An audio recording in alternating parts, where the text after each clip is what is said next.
एक ऐसा कानून जो शादी के लीगल रूल्स को बदल सकता है, तलाक के सिस्टम को बदल सकता है, प्रॉपर्टी इनहेरिटेंस का रूल्स भी बदल सकता है और लिव इन रिलेशनशिप तक को रेगुलेट कर सकता है। यूनिफॉर्म सिविल कोड यानी यूसीसी एक बार फिर इंडिया के सबसे बड़ी कॉन्स्टिट्यूशनल डिबेट में से एक बन गया है। कुछ लोग कह रहे हैं कि ये वुमेन एम्पावरमेंट और जेंडर जस्टिस की तरफ एक हिस्टोरिक स्टेप है, लेकिन क्रिटिक्स का कहना है कि ये पर्सनल लॉज और रिलीजियस फ्रीडम में इंटरफेरेंस हो सकता है। दोस्तों, सबसे बड़ा सवाल ये है, क्या यूसीसी सच में सबके लिए यूनिफॉर्म होगा, सेम होगा, या इंडिया जैसे डाइवर्स कंट्री में इक्वलिटी और डाइवर्सिटी के बीच बैलेंस बनाना सबसे बड़ा चैलेंज होगा। हेलो दोस्तों, मेरा नाम डॉक्टर मुर्शिद है और आज हम फैक्ट्स के साथ कॉन्स्टिट्यूशन और हिस्ट्री के बेसिस पर समझेंगे यूनिफॉर्म सिविल कोड की पूरी कहानी। वीडियो को एंड तक देखिएगा क्योंकि हम समझेंगे क्या यूसीसी किसी कम्युनिटी के अगेंस्ट में है या फिर ये एक लीगल रिफॉर्म है।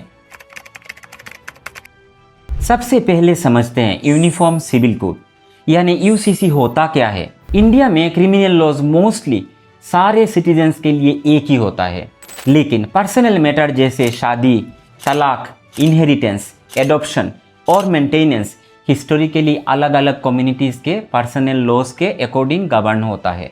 एग्जाम्पल के लिए मान लीजिए हिंदू, सिख, बुद्धिस्ट और जैन्स के लिए हिंदू मैरिज एक्ट 1955 और हिंदू सक्सेशन एक्ट 1956 जैसे लॉज हैं।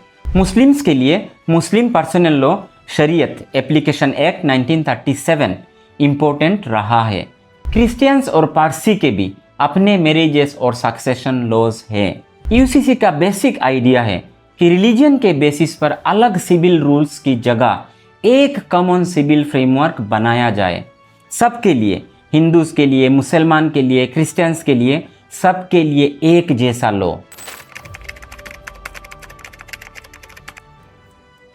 अब देखते हैं क्या कॉन्स्टिट्यूशन यूसीसी के बारे में बात करता है। जवाब है हाँ।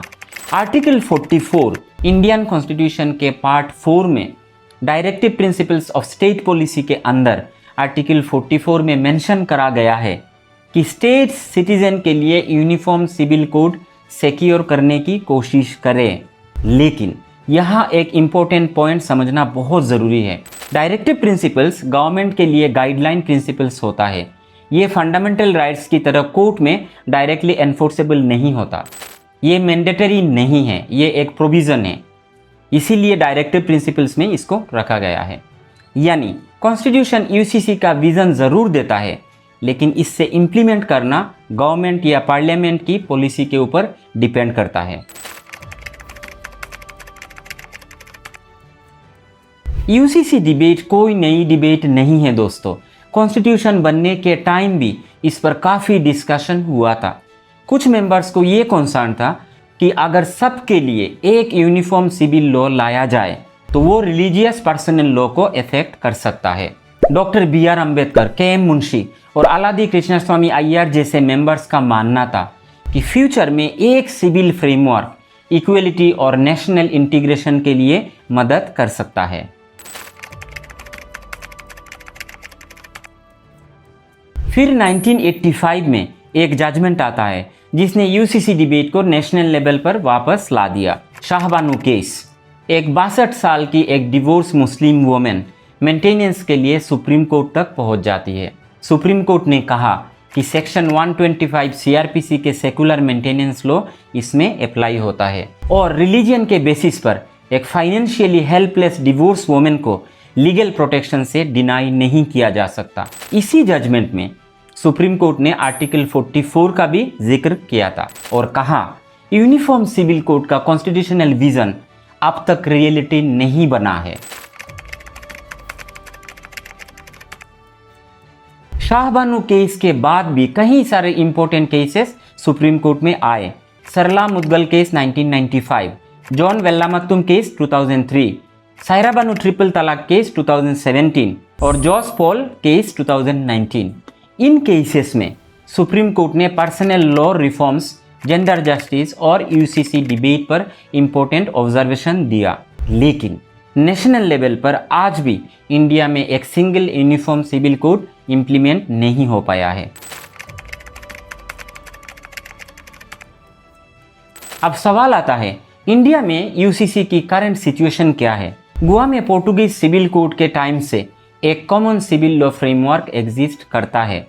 इसमें मैरिज, डिवोर्स और सक्सेशन जैसे सिविल मैटर्स के लिए कॉमन लीगल प्रोविजन मिलता है। उत्तराखंड इंडिपेंडेंट इंडिया का पहला स्टेट बना जिसने अपना सिविल कोड को पास किया और इम्प्लीमेंटेशन फ्रेमवर्क भी स्टार्ट कर लिया। उत्तराखंड यूसीसी में मैरिज, डिवोर्स, इनहेरिटेंस, सक्सेशन और लिव इन रिलेशनशिप को रेगुलेट करने जैसा प्रोविजन रखा गया है। असम और कुछ दूसरे स्टेट में भी यूनिफॉर्म सिविल कोड लेकर पॉलिटिकल और लीगल डिस्कशन चल रहा है, लेकिन नेशनल लेवल पर अभी एक सिंगल यूसीसी लॉ लागू नहीं हुआ है। अब सबसे इंपॉर्टेंट सवाल, अगर यूसीसी इंप्लीमेंट होता है तो आम लोगों के लाइफ में क्या चेंज आ सकता है? गवर्नमेंट सपोर्टर्स के अकॉर्डिंग इसका पर्पस ये है कि मैरिज, डिवोर्स, इनहेरिटेंस, सक्सेशन और मेंटेनेंस के लिए एक यूनिफॉर्म कॉमन लीगल फ्रेमवर्क बनाना, यानी पर्सनल मैटर्स को सिर्फ रिलीजन के बेसिस पर नहीं बल्कि कॉमन सिविल रूल के बेसिस पर रेगुलेट किया जाए। अब एक सबसे इंपॉर्टेंट सवाल जो बहुत लोग पूछते हैं, क्या uniform civil code Muslim community के रिलीजियस आइडेंटिटी को ख़त्म कर देगा या ये एक सिर्फ लीगल रिफॉर्म है? फैक्ट के बेसिस पर समझते हैं। यूसीसी आने से मुस्लिम होना, नमाज पढ़ना, रोज़ा रखना या रिलीजियस बिलीफ्स को फॉलो करना, इनमें से कोई चेंज नहीं आएगा, लेकिन पर्सनल लॉ के कुछ लीगल एरिया इफेक्ट हो सकता है। जैसे निकाह रिलीजियस सेरेमनी के रूप में कंटिन्यू होता रहेगा, लेकिन मैरिज रजिस्ट्रेशन मैंडेटरी कर दिया जाएगा।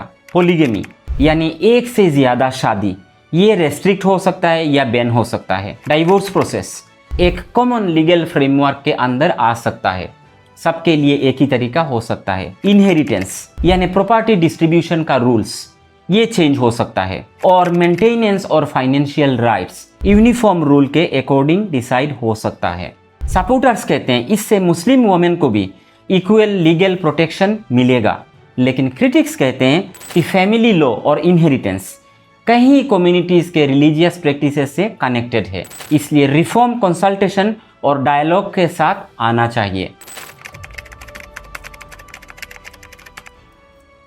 यूसीसी डिबेट का एक बड़ा पॉइंट है पॉलीगेमी और मैरिज रजिस्ट्रेशन।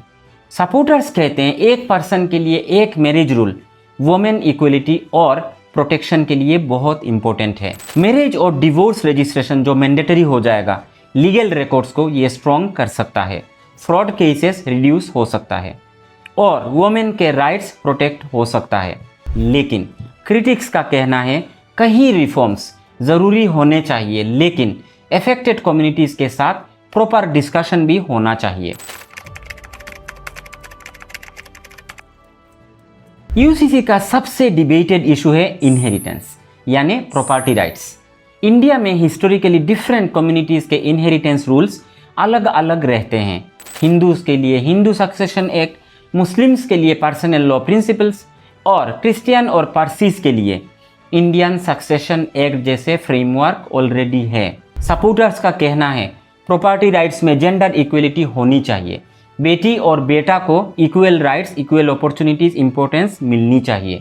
लेकिन क्रिटिक्स का आर्गुमेंट है कि इनहेरिटेंस और फैमिली लॉज रिलीजियस प्रैक्टिस और ट्रेडिशन से ही कनेक्टेड है।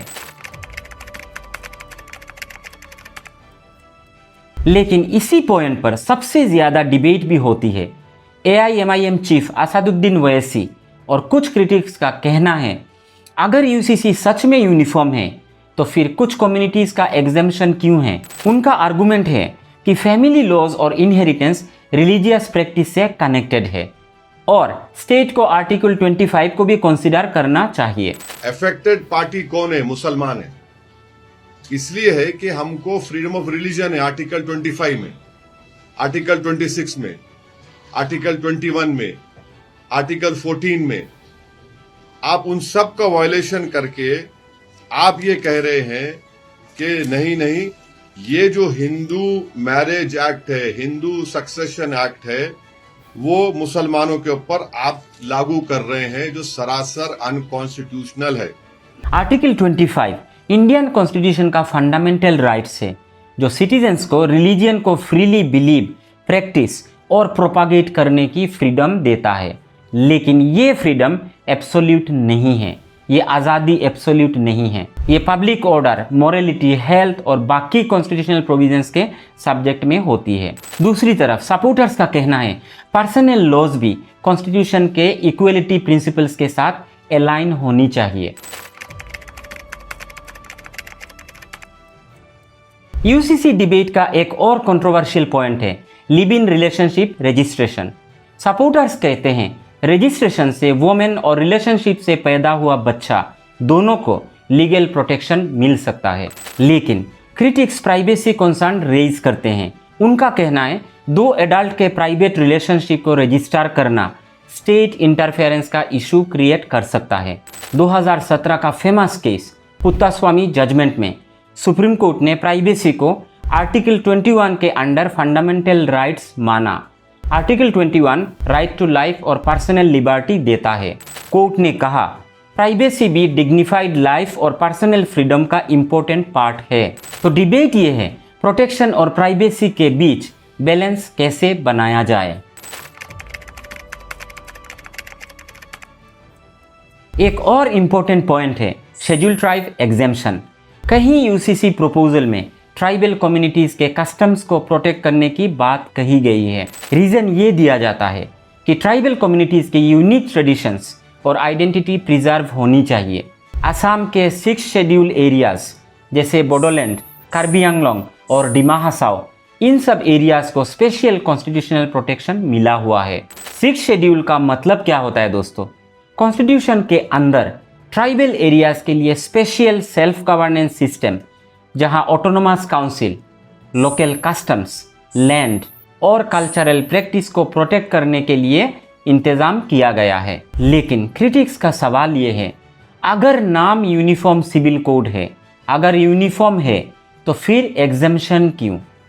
यही वो सवाल है कि यूसीसी डिबेट सिर्फ रिलीजन तक लिमिटेड नहीं है, ये इक्वलिटी, डाइवर्सिटी, कल्चर और कॉन्स्टिट्यूशनल बैलेंस की डिबेट हो चुका है।